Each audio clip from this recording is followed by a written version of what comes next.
గుడ్డులో ఇలా క్యాబేజీ వేసి చూడండి. ఇంటిల్లిపాది ఇష్టంగా అయితే తినేస్తారు. ఈ రెసిపీని మార్నింగ్ బ్రేక్‌ఫాస్ట్‌కి గాను లేదా ఈవినింగ్ స్నాక్స్‌కి గూడా చేసి ఇవ్వచ్చు. పిల్లలు ఇష్టంగా అయితే తినేస్తారు. మరి గుడ్డులో క్యాబేజీతో రెసిపీ ఎలా ఏంటనేది మీకు చూస్తేనే కదా అర్థమవుతుంది. లేట్ ఎందుకింకా వీడియోలోకి వెళ్ళిపోదాం పదండి. ముందుగా క్యాబేజీనైతే తీసేసుకొని మనకి ఎంతైతే కావాలో అంత కట్ చేసేసుకుందాం ఇప్పుడు.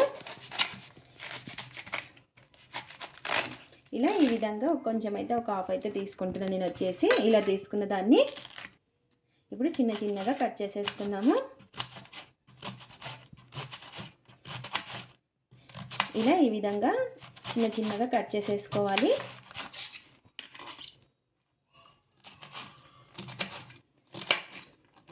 ఇలా ఈ విధంగా అంతా కూడాను కట్ చేసేసుకుందాము. మనకి ఎంతైతే కావాలో అంతైతే.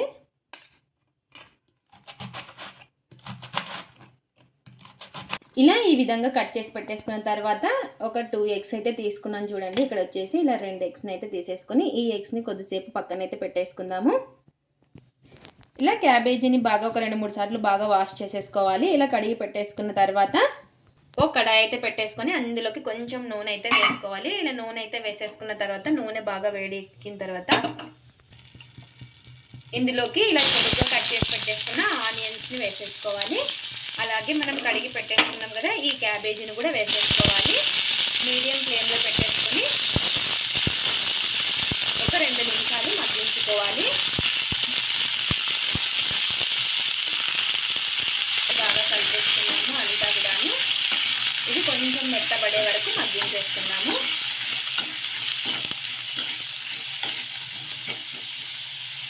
ఇలా ఈ విధంగా బాగా మగ్గిన తర్వాత ఇప్పుడు గ్యాస్ అయితే ఆఫ్ చేసేసుకున్నాము.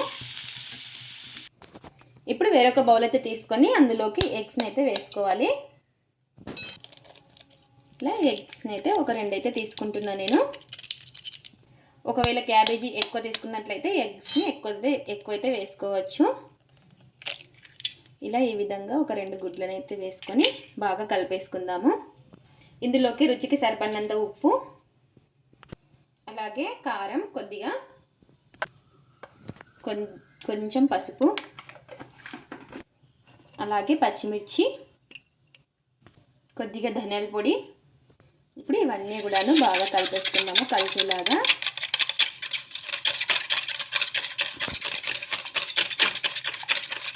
ఇలా మొత్తం కూడాను బాగా కలిపేసుకున్న తర్వాత ఇప్పుడు ఇందులోకే మనం క్యాబేజీని మగ్గించి పెట్టేసుకున్నాం కదా, అదైతే వేసేసుకోవాలి.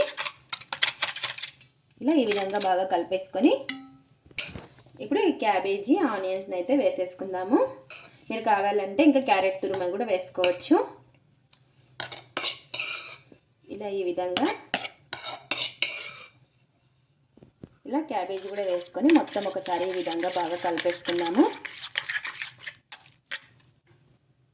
ఇందులోకి ఒక 2 స్పూన్లంతా గోధుమ పిండి, ఒక స్పూన్ అంతా శనగపిండిని కూడా వేసుకోవాలి.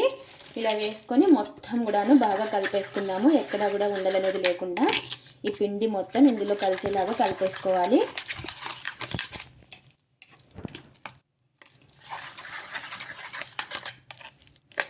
ఇలా ఈ విధంగా బాగా కలిపేసుకున్న తర్వాత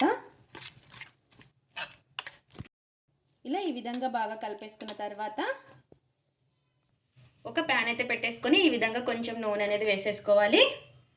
ఈ విధంగా మొత్తం కూడా స్ప్రెడ్ చేసేసుకోవాలి. ఆయిల్ అనేది వేసేసుకొని ఇప్పుడు ఆయిల్ అంతా వేసేసుకున్న తర్వాత ఇప్పుడు మనం కలిపి పెట్టేసుకున్నాం కదా, ఇదంతా కూడా వేసేసుకున్నాము. మీరు కావాలి అంటే కొంచెమైనా వేసుకోవచ్చు. ఇలా ఈ విధంగా అంతా వేసేసుకొని ఇలా ఈ విధంగా మొత్తం కూడా ఇట్లా సెట్ చేసేసుకోవాలి. అంతా కూడాను మీడియం ఫ్లేమ్లో పెట్టేసుకొని కాల్చుకోవాలి. హైలో అస్సలు పెట్టుకోకూడదు, మనకి లోపల పచ్చిగా ఉండిపోతుంది.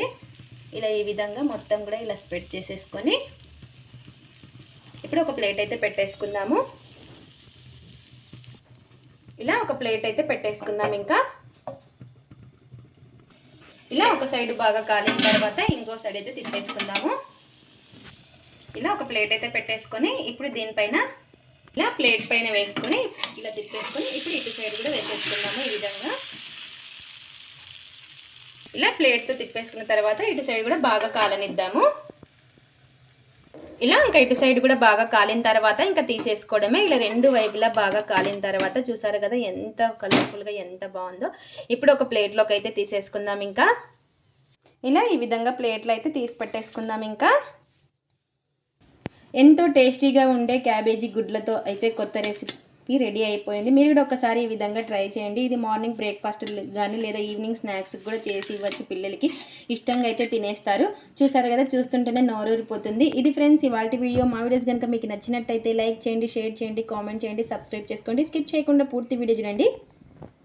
చూసిన వాళ్ళు ఒక లైక్ అయితే చేయండి. క్యాబేజీ గుడ్లతో ఒకసారి కొత్తగా ట్రై చేసి ఎలా వచ్చిందో కామెంట్ అయితే పెట్టండి. Thanks for watching. Bye bye.